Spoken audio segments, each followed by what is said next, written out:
Today is Sunday morning. Time check is at 6:28 a.m. Nandito tayo sa PTT San Simon or Tulaok, no? Alright.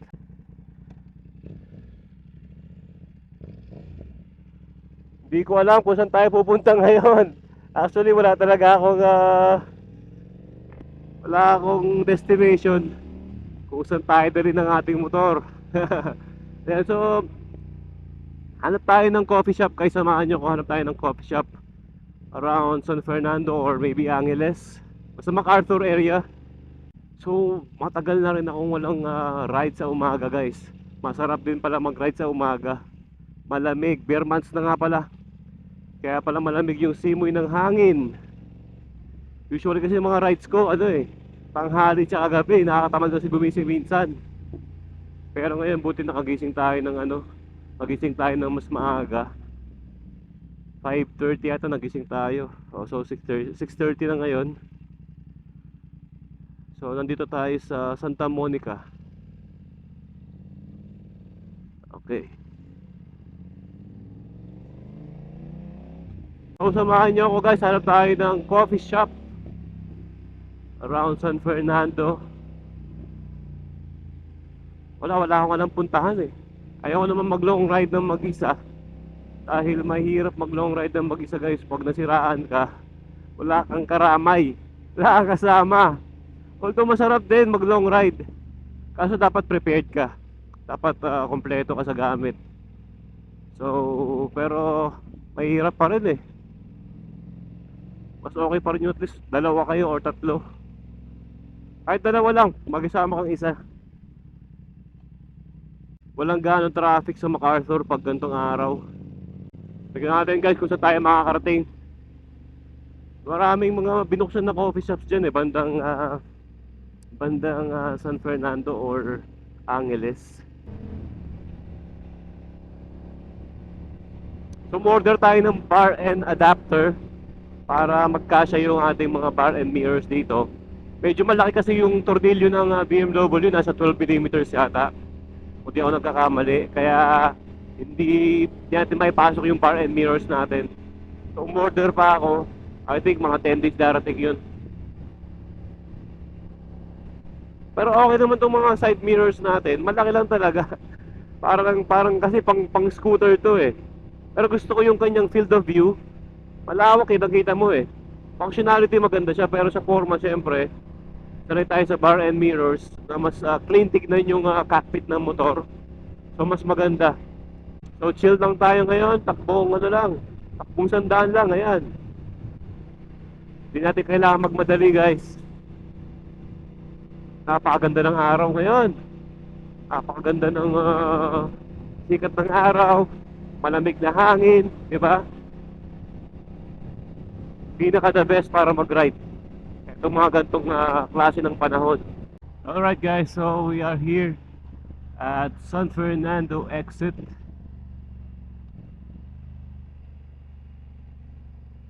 Mabilis talaga pag nakamotor.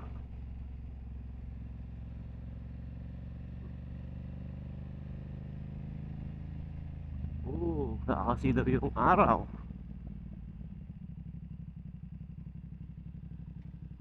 Nagpa-fog yung ating lens. Siguro kailangan natin ng rito, pin lock, anti-fog. Yung kasing anti-fog dito nasa clear lens eh.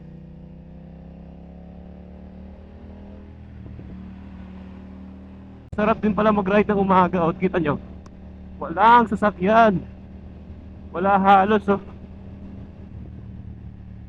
So mag-ride tayo dito, guys, papuntang Dolores, San Agustin, papuntang Sindalan. So dito baka medyo may traffic ng konti, mga stoplight.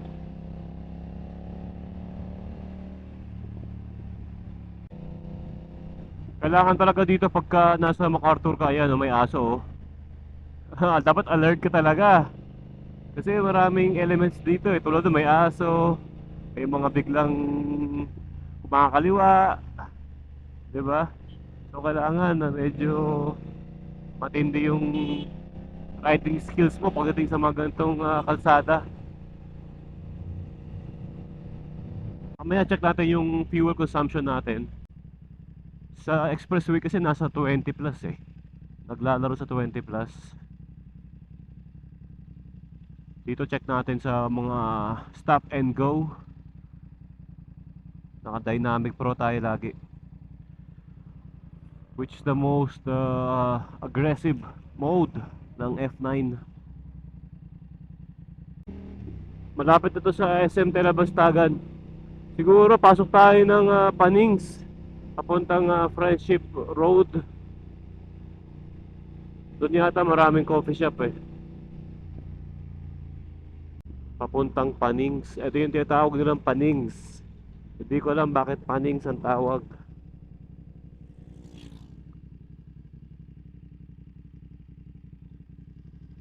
Dito, Panings Road.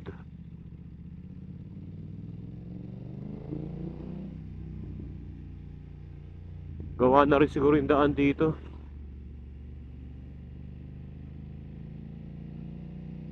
Oo, makinis na rin yung daan.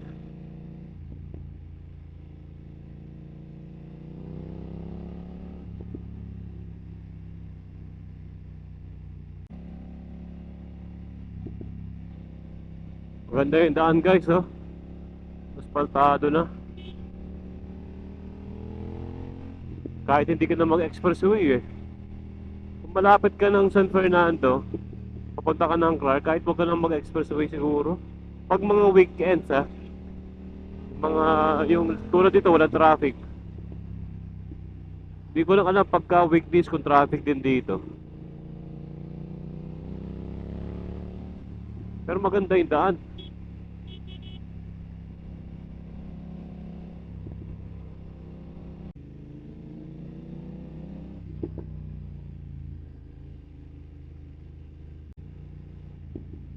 Halos tapos na rin pala to, oh. Yun nga lang, walang stoplight pala dito. Walang stoplight dito. Medyo delikado ah. Walang stoplight. Kanya-kanya. Kanya-kanyang tawid. Ayun, meron doon, oh. Let's try. U-turn tayo, guys.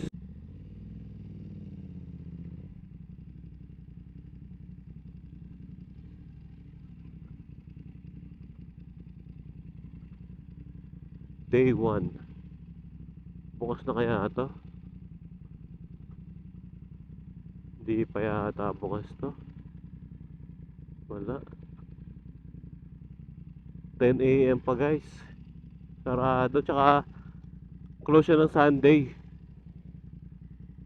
So negative tayo doon. Hanap tayo ng iba. Close siya ng Sunday. Monday to Saturday lang. Sayang. Eto, Coffee Bay. Ayun, Coffee Bay. Dito tayo. Coffee Bay.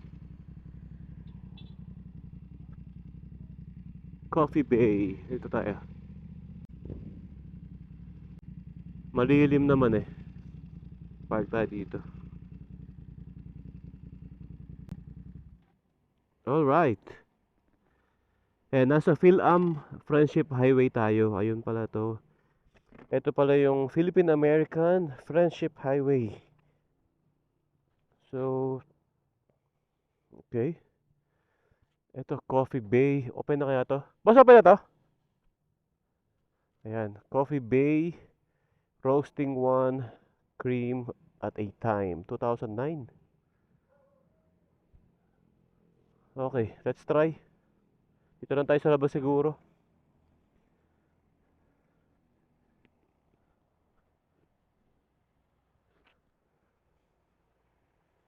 Pogi.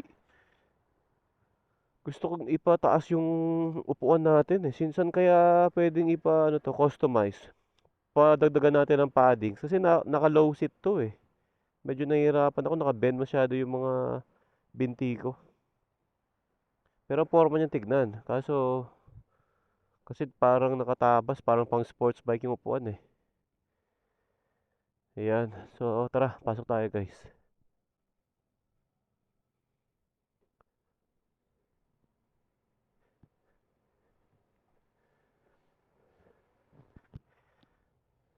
Okay. Morning. Uh, Americano. Okay, yes. Hot. Large. I think yun lang muna. Okay. May mga beer sila dito. Budweiser.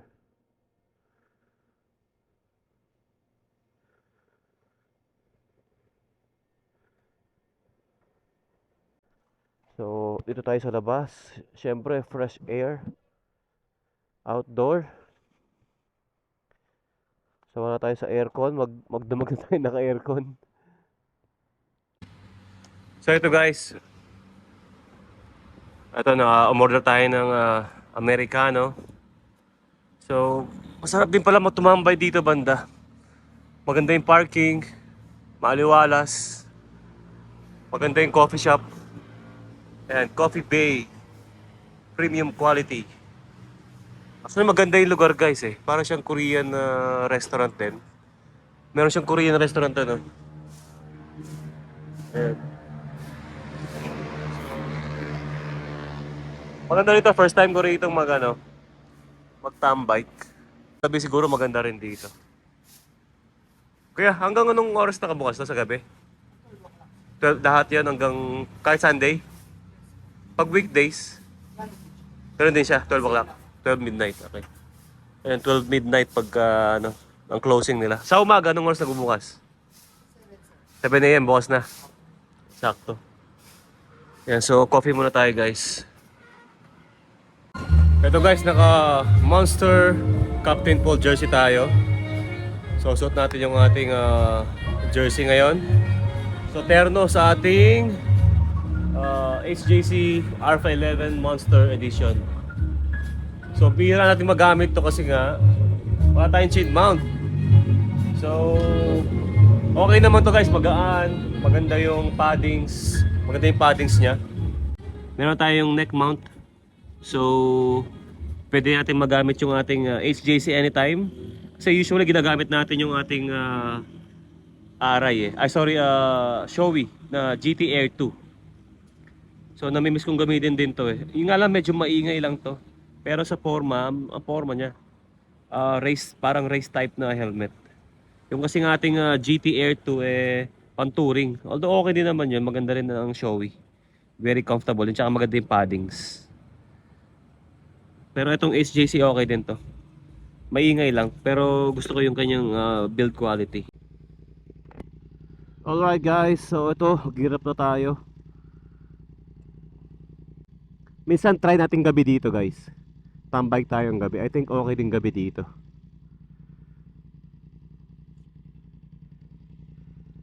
Alright, so LX Gaming na tayo. Pasok tayo ng Dao. So diretso tayo dito, lalabas tayo ng Korean Town. Dito ata exit no. Labas tayo ng Korean Town.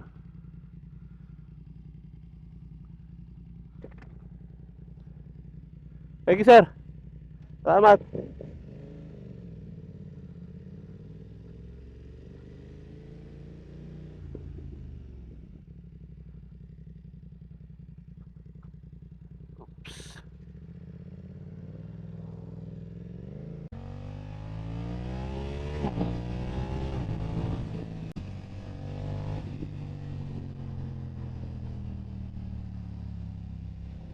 Ito guys, this is already Korean Town. Ayan, kung makita nyo, puro Korean establishments, salon, restaurants, even convenience stores, puro Korean na rito.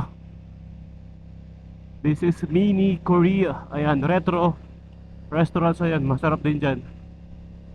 Ito yung Shokolo dito sa aking kaliwa.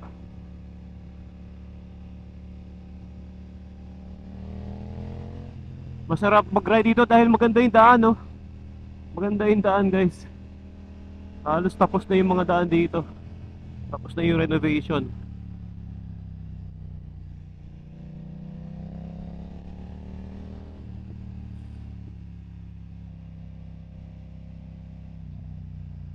So ayan, first time natin doon sa Coffee Bay. So far okay naman, masarap yung kape nila. Masarap yung coffee nila guys.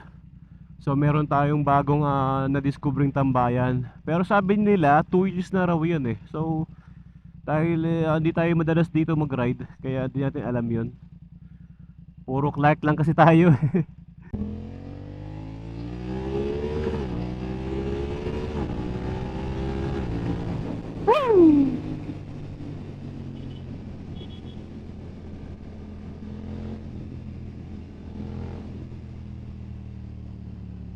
So talaga tawin ng F9 na to. Napaka-stable na motor.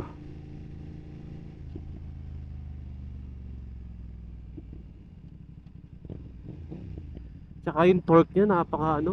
Nag-enjoy ako sa kanyang torque.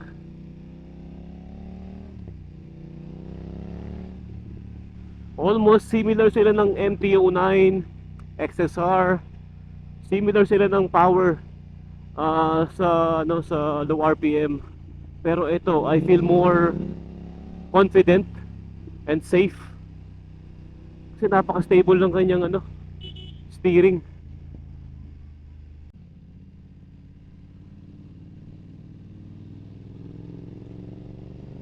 Ayun guys, kung mahilig kayo sa mga Korean food, sa mga samji, yan, pasyal kayo dito. Magsasawa kayo sa mga Korean food. Kaliwat kanan oh. Minsan din parang ang hirap mamili kasi di mo alam kung ano yung mas masarap. So dito, mag-right turn tayo dito guys.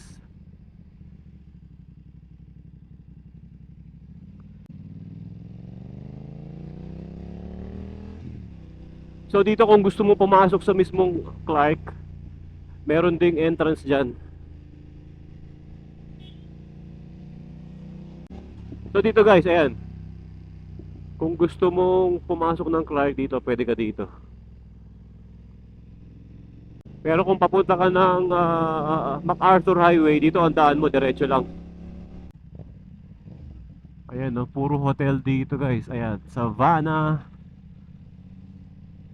Dito ako nag-OJT eh. Hindi ko lang maalala kung anong hotel yun. DM Residente yata, oo. DM Residente, pero sa looban yun eh. Hindi siya sa mismong highway dito. Natumba yun si kuya. Kumusta kaya si kuya?